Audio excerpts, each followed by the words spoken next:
Students, आज बेटा जो हमारा टॉपिक है वो है लिमिटिंग रिएजेंट। ये लिमिटिंग रिएजेंट क्या होता है? तो बेटा हमारे पास जो आज टॉपिक है दैट इज़ लिमिटिंग रिएजेंट।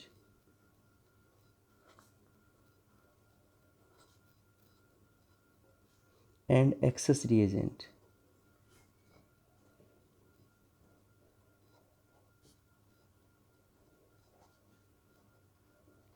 तो बेटा सबसे पहले हम जान लेते हैं लिमिटिंग रिएजेंट क्या होता है। ठीक है, तो बेटा जब हम लिमिटिंग रिएजेंट की बात करें बेटा, तो कोई भी जो हमारे पास पर्टिकुलर रिएक्शन है, किसी भी पर्टिकुलर रिएक्शन में वो रिएक्टेंट जो कंप्लीटली कंज्यूम्ड हो जाए, ठीक है, उसको हम बोलते हैं लिमिटिंग रिएजेंट। हम बोल सकते हैं बेटा द रिएक्टेंट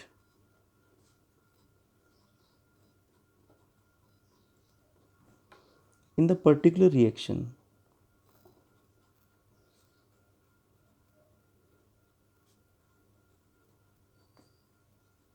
बेटा किसी भी पर्टिकुलर रिएक्शन में वो रिएक्टेंट जो क्या हो जाए बेटा, कंप्लीटली कंज्यूम्ड हो जाए, कंप्लीटली कंज्यूम्ड, बेटा उसको हम बोलते हैं लिमिटिंग रिएजेंट। ठीक है, मतलब जो कंप्लीटली रिएक्टेंट है प्रोडक्ट में कन्वर्ट हो जाए, वहाँ पे रिएक्टेंट बचे ही ना, पूरा का पूरा रिएक्टेंट जो अगर प्रोडक्ट में कन्वर्ट हो गया, उस रिएक्टेंट को बेटा हम बोलते हैं लिमिटिंग रिएजेंट। जैसे बेटा फॉर एग्जांपल मान लो बेटा मेरे पास रिएक्शन है दैट इज़ नाइट्रोजन, जब बेटा रिएक्ट करता है हाइड्रोजन के साथ तो बेटा ये बनाता है अमोनिया। ठीक है, तो अगर मैं सबसे पहले बेटा जब हमें कोई भी अगर हमारे पास केमिकल इक्वेशन है, सबसे पहले वो केमिकल इक्वेशन बैलेंस होनी चाहिए। ठीक है, इट मीन्स बेटा यहाँ पर नाइट्रोजन का ऑब्वियसली बात है बेटा नाइट्रोजन के 2 एटम है, प्रोडक्ट की तरफ भी बेटा आपके पास नाइट्रोजन के 2 एटम है, बेटा रिएक्टेंट की तरफ आपके पास हाइड्रोजन की टोटल 3 इंटू 2 6 एटम हो गए, और बेटा प्रोडक्ट की तरफ 3 इंटू 2 6 एटम है। इट मीन्स रिएक्शन बैलेंस है, क्योंकि बेटा जब भी हम स्टोइचियोमेट्री की कैलकुलेशन करेंगे रिएक्शन प्रॉपर बैलेंस होनी चाहिए। अब हमारा बेटा काम है कि ये बैलेंस रिएक्शन क्या इंडिकेट करेगी। मान लो बेटा मैं मोल की टर्म्स में बात करता हूँ, ठीक है, तो ऑब्वियसली बात है बेटा कुछ भी आगे मेंशन नहीं है N2 के आगे, तो ये हो गया 1 मोल। बेटा हाइड्रोजन के आगे 3 मेंशन है, तो ये बेटा कितना हो गया 3 मोल। और बेटा आपके पास अमोनिया के आगे 2 मेंशन है, इट मीन्स 2 मोल। तो बेटा इसका मतलब क्या हो गया, जब 1 मोल नाइट्रोजन 3 मोल हाइड्रोजन के साथ रिएक्शन करेगा तो बेटा ये बनाएगा 2 मोल अमोनिया। ठीक है, तो अगर हम बात करें इसकी जो स्टोइचियोमेट्रिक कोफिशिएंट है, जिसको मैं शॉर्ट फॉर्म में लिख रहा हूँ S.C, तो बेटा यहाँ पे S का मतलब हो गया स्टोइचियोमेट्री, C का मतलब हो गया कोफिशिएंट। ठीक है, तो यू बेटा इनके स्टोइचियोमेट्रिक कोफिशिएंट का रेशियो क्या है, 1 रेशियो, भाई नाइट्रोजन का 1 रेशियो है, हाइड्रोजन का बेटा 3 रेशियो है, और बेटा अमोनिया का 2 रेशियो है। मान लेते हैं बेटा हमें ये गिवन है कि भाई नाइट्रोजन के जो मोल दे रखे हैं ना बेटा, सपोज करो बेटा नाइट्रोजन के में 10 मोल दे रखे हैं। ठीक है, और जो बेटा हमारे पास हाइड्रोजन है सपोज दैट बेटा उसके 35 मोल है। अब हमसे ये पूछ रहे हैं कि भाई अगर नाइट्रोजन के 10 मोल हैं, हाइड्रोजन के 35 मोल है, तो बताओ कितना अमोनिया प्रोड्यूस होगा। अब बेटा कितना अमोनिया बनेगा वो डिसाइड करेगा भाई नाइट्रोजन और हाइड्रोजन में लिमिटिंग रिएजेंट कौन सा है। लिमिटिंग रिएजेंट का मतलब इन भाई हमारे पास ये दोनों रिएक्टेंट है, नाइट्रोजन भी रिएक्टेंट है, हाइड्रोजन भी रिएक्टेंट है, इन दोनों रिएक्टेंट में कोई एक ऐसा रिएक्टेंट है जो 100% प्रोडक्ट में कन्वर्ट होगा। ठीक है, तो जो रिएक्टेंट 100% प्रोडक्ट में कन्वर्ट होगा वो रिएक्टेंट कुछ बचेगा ही नहीं पीछे, उसी रिएक्टेंट के अकॉर्डिंग आपका प्रोडक्ट की फॉर्मेशन होगी। तो सबसे पहला काम है हमारा कि हम आइडेंटिफाई करें कि नाइट्रोजन और हाइड्रोजन में लिमिटिंग रिएजेंट कौन है बेटा। ठीक है, तो इसका बेटा एक शॉर्टकट तरीका होता है जो हम कॉम्पिटिटिव में यूज़ करते हैं। अगर हमें लिमिटिंग रिएजेंट फाइंड आउट करना है, लिमिटिंग रिएजेंट, तो बेटा इसका सीधा सा तरीका है दैट इज मोल जो आपको दे रखे हैं, ठीक है, जो आपको गिवन है, डिवाइडेड बाय स्टोइचियोमेट्रिक कोफिशिएंट।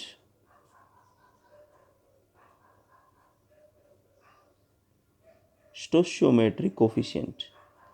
ठीक है बेटा, मैंने बताया था किसी भी बैलेंस केमिकल इक्वेशन में रिएक्टेंट या बेटा प्रोडक्ट के आगे जो नंबर लिखा होता है उसको हम स्टोइचियोमेट्रिक कोफिशिएंट बोलते हैं, ठीक है। तो बेटा जितने मोल आपको गिवन है न्यूमेरिकल में, भाई हमारे पास तो दो ही रिएक्टेंट है, या तो नाइट्रोजन है या हाइड्रोजन है, ठीक है। तो हम दोनों के बारी बारी से फाइंड आउट करेंगे भाई दोनों की वैल्यू कितनी आती है। तो बेटा अगर बताओ मैं नाइट्रोजन की वैल्यू फाइंड आउट करने की कोशिश करूं, तो आप बताओ भाई नाइट्रोजन की कितनी मोल गिवन है, 10। ओके बेटा, डिवाइडेड बाई, बताओ भाई नाइट्रोजन का स्टोइचियोमेट्रिक कोएफिशिएंट कितना है, नाइट्रोजन का आगे कितना नंबर लिखा हुआ है, 1। तो बेटा इसकी जो मैग्नीट्यूड आता है वो बेटा आपके पास 10 है। दूसरा बेटा अगर मैं हाइड्रोजन का फाइंड आउट करने की कोशिश करूं, तो बताओ भाई हाइड्रोजन में, बताओ भाई हाइड्रोजन की कितनी मोल गिवन है, 35, दैट इज़ 35। बताओ भाई बेटा यहाँ पर हाइड्रोजन में जो स्टोइचियोमेट्रिक कोएफिशिएंट बेटा कितना है, 3। तो बेटा मैं यहाँ पे बताओ कितना लूँगा, दैट इज़ 3, ठीक है। तो बेटा आपके पास कितना आ जाएगा, ये 1 1 एंड दैट इज़ बेटा 6। तो अब बताओ स्मॉल मैग्नीट्यूड कौन सा है, ये कम, ये वैल्यू कम है, ये वैल्यू ज़्यादा है। तो जो वैल्यू कम होगी, ठीक है, मोल डिवाइड बाय स्टोइचियोमेट्रिक कोफिशिएंट करने के बाद जो वैल्यू कम होगी, इट मीन्स वो रिएक्टेंट कंप्लीटली प्रोडक्ट में कन्वर्ट हो रहा है, ठीक है। तो ये वैल्यू लेस है बेटा और ये वैल्यू मोर है। तो बताओ इनमें से लिमिटिंग रिएजेंट कौन है, आपके पास ये नाइट्रोजन है, ये लिमिटिंग रिएजेंट है। अब हमें कंफर्म हो गया भाई लिमिटिंग रिएजेंट हमारे पास नाइट्रोजन है, ठीक है। बेटा ये शॉर्टकट तरीका है और बहुत इंपॉर्टेंट है, जेईई वगैरह क्वेश्चन में कोई भी अगर आप कॉम्पिटिटिव की तैयारी करोगे ये बहुत ज़रूरी है, ठीक है। अब ध्यान से देखो बेटा, अब जो प्रोडक्ट बनेगा ना अमोनिया, वो टोटली नाइट्रोजन के अकॉर्डिंग बनेगा, ठीक है। हाइड्रोजन कितना रिएक्शन करेगा बेटा, वो भी डिसाइड करेगा नाइट्रोजन।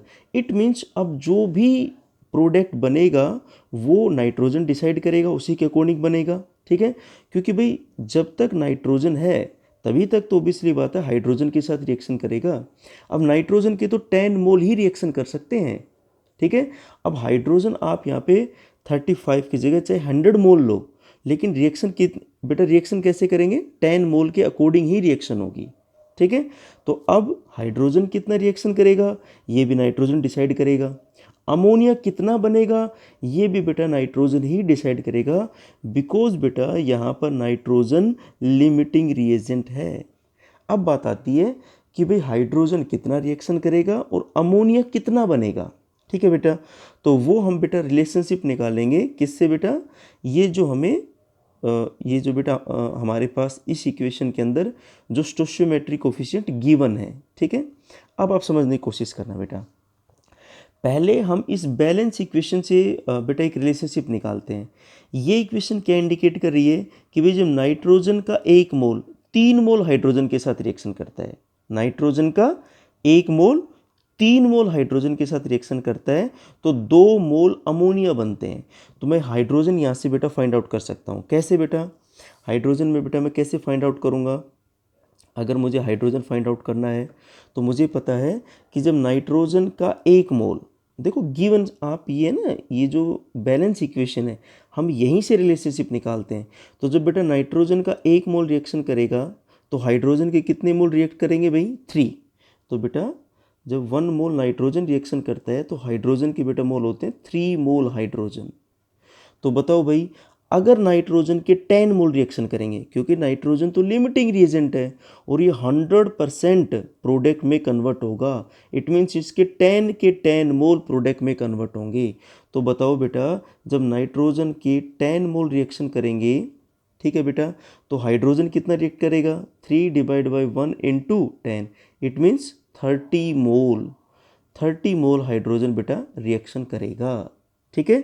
तो अब हमें पता लग गया कि 35 में से केवल 30 मोल हाइड्रोजन रिएक्शन करेगा। अब अमोनिया कितना बनेगा ये भी नाइट्रोजन के अकॉर्डिंग डिसाइड होगा। अगर हम अमोनिया के फॉर्मेशन की बात करें, ठीक है बेटा, तो वो भी इसी के अकॉर्डिंग डिसाइड होगा। कैसे बेटा, बताओ जब नाइट्रोजन का 1 मोल रिएक्शन करता है तो 2 मोल अमोनिया बनते हैं। जब बेटा 1 मोल N2 रिएक्ट करता है बेटा तो आपके पास 2 मोल अमोनिया बनते हैं, ठीक है।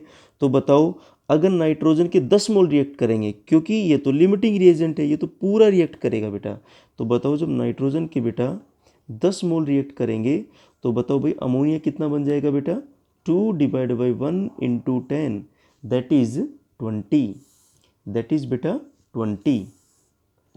तो भाई अब हमें पता लग गया कि भाई कितने मोल अमोनिया बनेगा बेटा, 20 मोल। अब हम इसको यहाँ पे लिखना स्टार्ट करते हैं। देखो बेटा ध्यान से, बेटा बताओ जब इसके 10 मोल रिएक्शन करेंगे, ठीक है, तो ये तो कंप्लीट कंज्यूम हो गया। तो बताओ अब इसके कितने मोल बचे, 0, क्योंकि ये तो पूरा का पूरा रिएक्टेंट, ये जो नाइट्रोजन है ये प्रोडक्ट में कन्वर्ट हो जाएगा।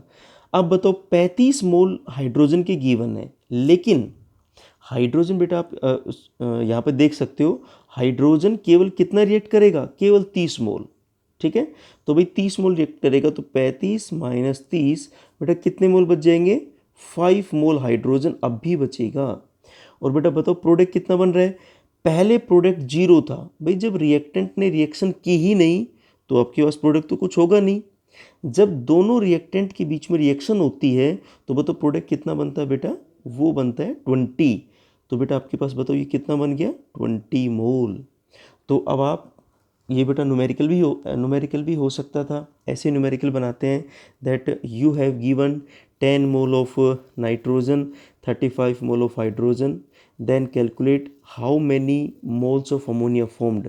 तो बेटा आपके पास आंसर कितना होगा, 20 मोल, ठीक है बेटा। अब बेटा मैं नेक्स्ट एग्जांपल और लेता हूँ। मान लो बेटा आपको रिएक्शन दे रखी है और बेटा रिएक्शन आपके पास ये है that is sulphur dioxide react with oxygen, it give sulphur trioxide, ठीक है। जो बेटा हमें गिवन मोल दे रखे हैं वो बेटा सल्फर डाइऑक्साइड के जो मोल हैं वो बेटा 25 मोल हैं, ठीक है। और जो बेटा ऑक्सीजन के जो मोल हैं वो बेटा आपके पास 5 मोल हैं, ठीक है। तो आपसे पूछा गया है, पहले तो आप ये फाइंड आउट करो कि भाई इन दोनों में लिमिटिंग रिएजेंट कौन सा है। आपको दो चीज़ें हमेशा फाइंड आउट करनी पड़ेंगी, एक तो दोनों में लिमिटिंग रिएजेंट कौन सा है, दूसरा आपको फाइंड आउट करना है कि बताओ कितनी अमाउंट सल्फर ट्राइऑक्साइड की बनेगी, ठीक है, कितनी अमाउंट सल्फर ट्राइऑक्साइड की बनेगी, ठीक है बेटा। अमाउंट ऑफ SO3 फॉर्म्ड, ये बेटा हमें फाइंड आउट करना है। तो इसका तो मैंने आपको शॉर्टकट तरीका बता दिया लिमिटिंग रिएजेंट का, ठीक है, जो जनरली किसी बुक में नहीं मिलेगा आपको। ये बेटा कॉम्पिटिटिव का पार्ट है और बहुत ही शॉर्ट है। अब बेटा ध्यान से देखो, अब हम फाइंड आउट करते हैं लिमिटिंग रिएजेंट। तो बेटा लिमिटिंग रिएजेंट का हमारे पास बताओ फॉर्मूला क्या है, that is mole divided by stoichiometric coefficient. लिख देता हूँ बेटा मैं यहाँ पे, limiting reagent that is mole divided by S.C, बेटा स्टोइचियोमेट्रिक कोफिशिएंट। तो बेटा सबसे पहले हम यहीं पर चेक कर लेते हैं, भाई हमारे पास SO2 है, बताओ बेटा SO2 के कितने मोल गिवन है, 25, दैट इज 25 डिवाइडेड बाई बेटा इसके स्टोइचियोमेट्रिक कोफिशिएंट कितने हैं, 2। तो बताओ भाई कितना हो गया, दैट इज 12.5। SO2 का बेटा जो मैग्नीट्यूड आता है 12.5। अब आते हैं बेटा ऑक्सीजन के ऊपर।